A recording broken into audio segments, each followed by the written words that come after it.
En Génesis 3:16, el Señor hizo una declaración que quizá a algunas personas creo que les va a gustar, pero a otros no les va a agradar. Especialmente leo la última parte. Y tu deseo será para tu marido, y él se enseñoreará de ti. Otras versiones dicen, y él te regirá. Y otra más dice, y él te gobernará. Y otra más dice, y él te dominará. Me imagino que no les gusta a algunas personas, ¿verdad? Pero me he encontrado a veces que a algunos sí les gusta. El problema que ahí está en la Escritura y no lo podemos quitar, porque el libro de Apocalipsis dice que cualquiera que quitare una porción de las Escrituras. Entonces lo que tenemos que hacer es qué es lo que el Señor realmente quiso decir. Y debido a esta declaración, que sí, originalmente Dios la dio después de que el pecado entró, para establecer un orden, no una jerarquía.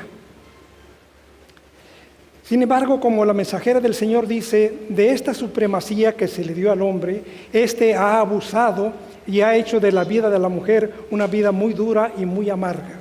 Y se levantaron filósofos, se levantaron teólogos, se levantaron estadistas y diferentes personalidades de renombre que empezaron a dar una interpretación equivocada de este pasaje. Por ejemplo, dijo, noten, Aristóteles. No fue cualquier persona. Aristóteles pronunció estas palabras: el macho es por naturaleza superior y la hembra es inferior. Uno gobierna y la otra persona es gobernada. Y obviamente un hombre de tanta influencia, obviamente contribuyó a que muchas personas empezaran a establecer esto como una verdad. Y se empezó a vivir, a practicar y enseñar como si fuera una verdad de lo que Dios hubiera querido decir. Pero no solamente fue Aristóteles, noten Platón. En sus escritos contra Timeo, decía él que los hombres que hubieran sido cobardes o perezosos, en la reencarnación como castigo, nacerían como mujeres. Y como ellos vinieron teólogos también que pretendían afirmar esta supremación y esta inferioridad. Teólogos de renombre, estadistas, padres de la iglesia enseñaban esta verdad supuesta. Obviamente no es lo que la palabra de Dios dice. Y hay formas diferentes de cómo se puede echar por tierra la verdad. Hay formas diferentes cómo se puede hacer prosperar el engaño. Y debido a esto, con los siglos vino un movimiento de reacción. Originalmente simplemente era un movimiento feminista, pero después se radicalizó y se pretendió atacar lo que supuestamente la Biblia enseñaba. Esta mujer, Sheila Cronin, una de las mujeres más radicales en el movimiento de los 70, dijo, el movimiento feminista debe centrar su ataque en contra de ¿qué? En contra del matrimonio. Notan ustedes, formas diferentes de echar por tierra la verdad, formas diferentes de hacer prosperar el engaño. Dios ha establecido en su palabra la santidad del matrimonio, la relación hombre y mujer, y aquí está escrito. Pero ahora se levantan voces desde el otro lado diciendo que hay que atacar el matrimonio. La verdad que Dios ha establecido debe ser atacada. Y con el correr del tiempo vinieron otras voces en esa misma dirección. El péndulo cambia al otro extremo y una de las activistas, Jenny McDermott, noten qué declaración dijo ella. Se considera una activista, una influencer, y dijo, estoy harta de ser una fábrica de bebés que produce más hombres. Así que la única respuesta La única solución, pues, es acabar con los bebés y acabar con los hombres. No necesitamos hombres. Sí, y vienen de cuando en cuando voces que dicen eso. Ahora dicen los hombres son inútiles y no sirven para nada.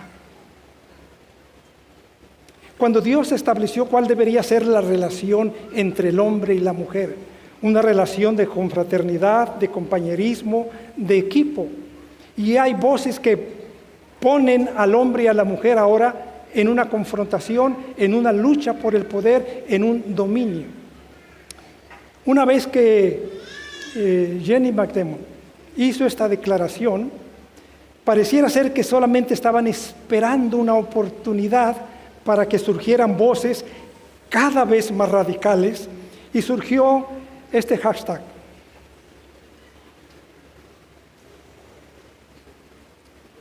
Y este hashtag dio para que muchas otras voces salieran. Quizá algunos lo hacían por simplemente travesura, por maldad, por seguir la onda. Pero muchas personas, en acuerdo con esta filosofía, han tratado de erradicar una verdad que Dios estableció en la creación del hombre y de la mujer. Han tratado de erradicar una verdad que Dios estableció en cuanto a cómo debe ser la familia, en cómo debe ser el matrimonio. Y salen voces tan radicales como esta, o peor tantito, esta otra. Una lucha por el poder, cuando Dios no creó ni al hombre ni a la mujer con esa intención de que lucharan, de que fueran enemigos mortales, que se hicieran daños, que trataran de hacerse pedazos de la forma que fuera posible. Y estamos viviendo en este mundo, nuestros hijos, nuestros nietos, están viviendo en este mundo donde polulan estos comentarios en las redes, estas nuevas filosofías. Bueno, precisamente por eso el título del sermón, Deconstruir. Porque de esto es lo que se trata en el tiempo de hoy, una deconstrucción. Este término se empezó a usar por los 1980 con Jacques Derrida, aunque realmente fue Martin Heidegger quien estableció el concepto de deconstruir, pero fue Derrida el que más distribuyó el concepto de reconstruir. Y básicamente lo que nos querían decir es que como le llamaron ellos, las metanarrativas, las cosmovisiones, la forma como la gente explicaba el mundo y el acontecer del mundo, pues ya eran obsoletas, ya no servían. ¿Por qué creer todas esas metanarrativas que existían? Había que crear otras. Pero para crear otras formas de explicar el mundo, explicar la vida, pues había que deconstruir lo que ya existía. Lo que ya existía no era suficiente y quizá a lo mejor ni verdad era, decían los postulados del posmodernismo, y después le siguen las otras filosofías, el hipermodernismo, la metamodernidad, diciendo que por qué vamos a seguir viviendo bajo las antiguas narrativas. Habría que deconstruirlas para establecer en tiempos modernos nuevas formas de explicar el mundo, explicar la sociedad. Y esto es lo que pretenden algunas de las nuevas formas de explicar el mundo. ¿Por qué tenemos que vivir en armonía los hombres y las mujeres? Y como este hashtag y estos otros comentarios, así como que explotaron en las redes, y muchas personas participan de esta filosofía. Obviamente, no se iba a esperar que ahí se quedaran las cosas. Surge el movimiento que aquí tenemos. Este movimiento básicamente nos está diciendo que los hombres vivan la forma como quieran vivir. Men's go to your own way. Vive tu vida como tú la quieras. No te preocupes.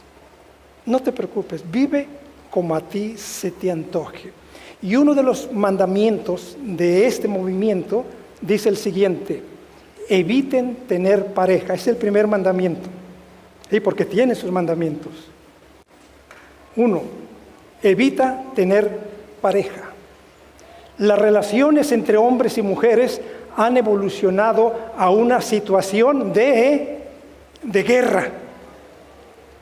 Así estamos, dicen los pioneros de este movimiento. Evita tener pareja. ¿Por qué fraternizar con el enemigo? Y entonces las relaciones hombre-mujer han entrado y van a seguir entrando en antagonismo, en desprecio mutuo, en supremacía uno sobre el otro, al grado que nos estamos viendo como enemigos. Uno pretende decir, no necesito yo tampoco necesito.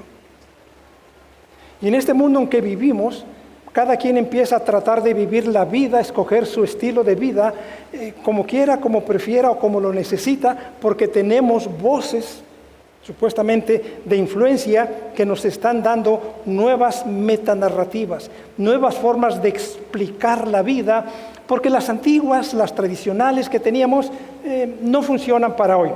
Tenemos que encontrar nuevas formas, y este es el concepto de deconstruir. Como si fuera poco, encontramos que los movimientos van en esta dirección. Dice aquí, el feminismo evangélico debe deconstruir. Noten el concepto. Hay que deconstruir lo que tenemos. Y lo que teníamos, una de las grandes metanarrativas era la religión, el cristianismo. Pues las filosofías modernas hay que deconstruir el cristianismo. ¿Para qué?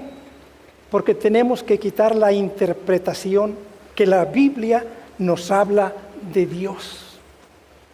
No nos agrada lo que las Escrituras hablan de ese Dios. Entonces tenemos que deconstruir la doctrina de Dios. No satisface para la mente moderna. Hay que buscar nuevas formas de entender a Dios. Por eso dijo una de las lecciones hermenéuticas que pretendo extraer, se echaría por tierra no solo la verdad del matrimonio, no solo la verdad de la relación hombre y mujer, pero también la verdad acerca de Dios, acerca de las Escrituras. Hay que deconstruir. Y van ellos avanzando. Una de las formas de la deconstrucción dice, usar el pronombre femenino para referirnos a Dios no es más problemático que usar el término masculino. Si todo fuera de un pronombre por otro, bueno, quizá alguno diría, pero no solamente es cuestión de cambiar el pronombre. En la deconstrucción se va mucho más adelante, como dice esta teóloga feminista, tan cierto como que Dios es nuestro Padre, así es que Dios es nuestra madre. Hay que reconstruir las narrativas.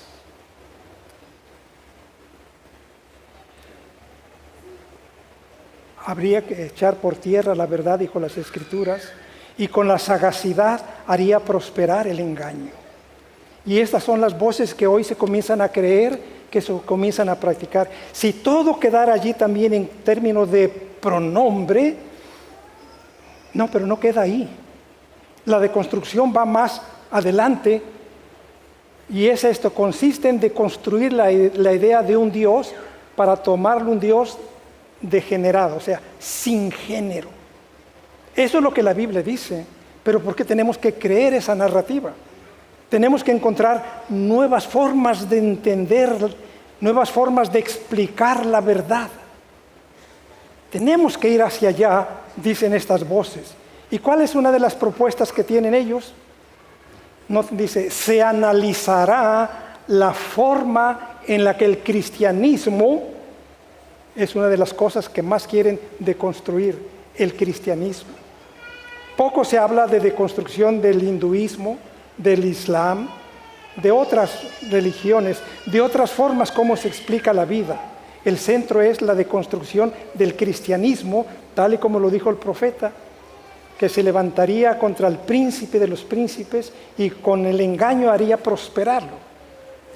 ¿En qué van ellos? Dice, tenemos que deconstruir la forma del cristianismo, la figura de un Dios masculino.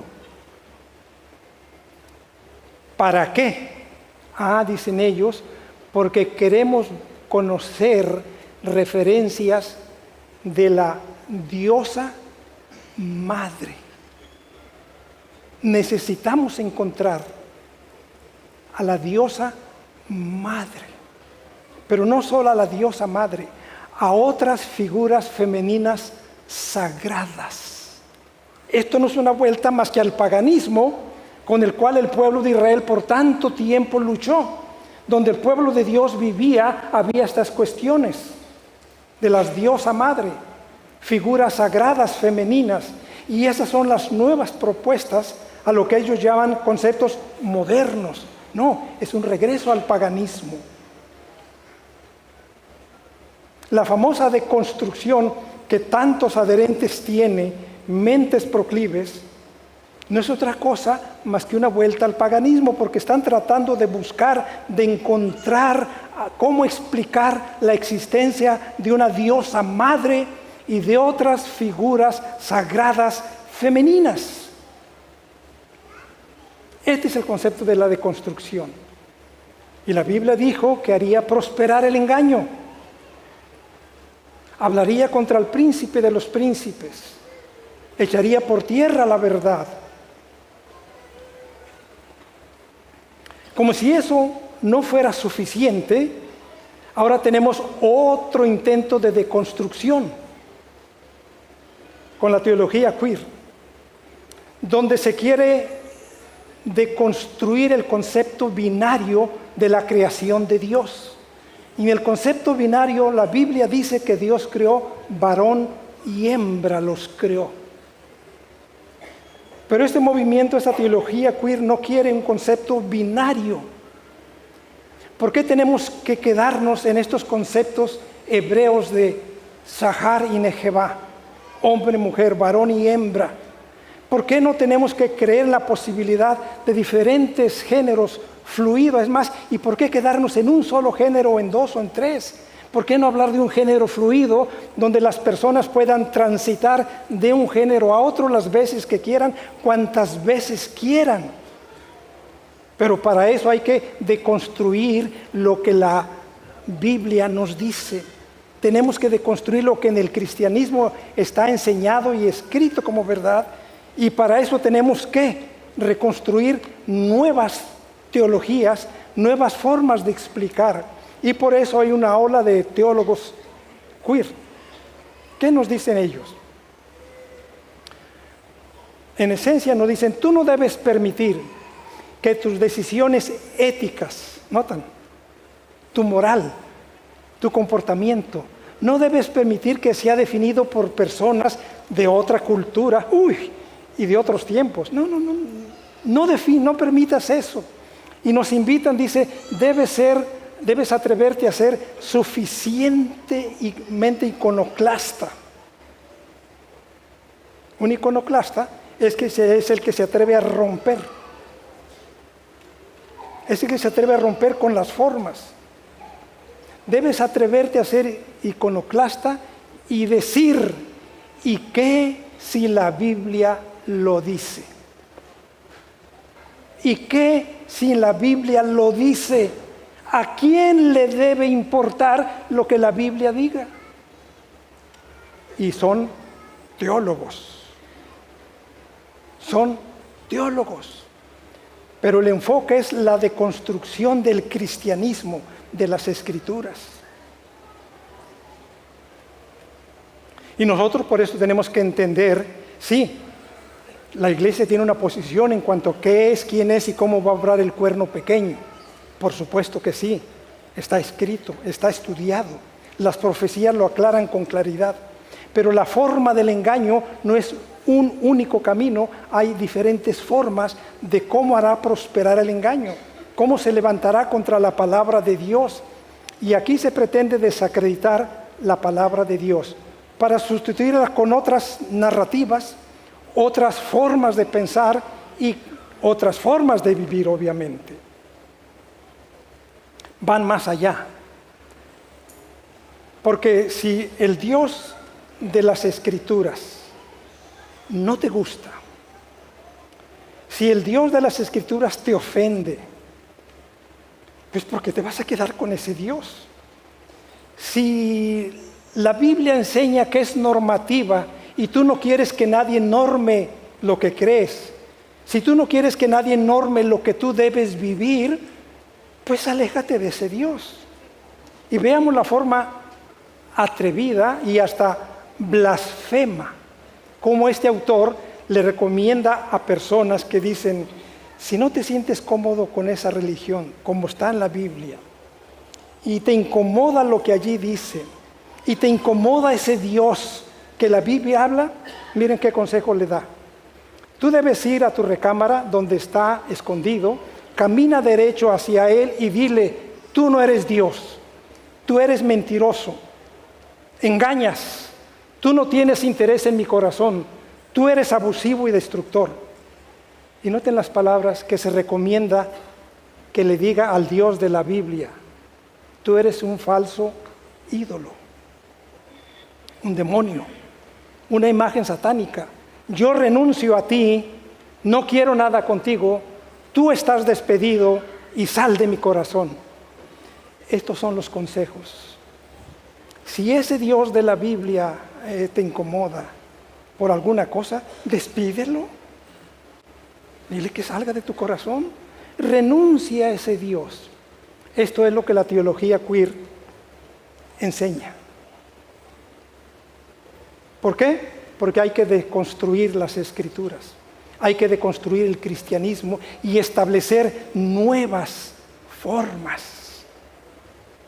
Y le dice a otro de sus seguidores: debes atreverte a tener un filtro para ti mismo, que te indique qué texto es canónico y cuál no. En otras palabras, tú eres quien vas a definir qué parte de las Escrituras es inspirada y cuál no. Tú eres el que defines. No permitas que otro defina por ti. Si un texto de la Escritura no te agrada, te incomoda, no tienes por qué creerlo como inspirado. No te tienes que sujetar a él. No tienes por qué permitir que la iglesia, que la Biblia sea autoritativa en lo que debes creer. No debes permitir que la Biblia sea autoritativa en lo que tú debes hacer.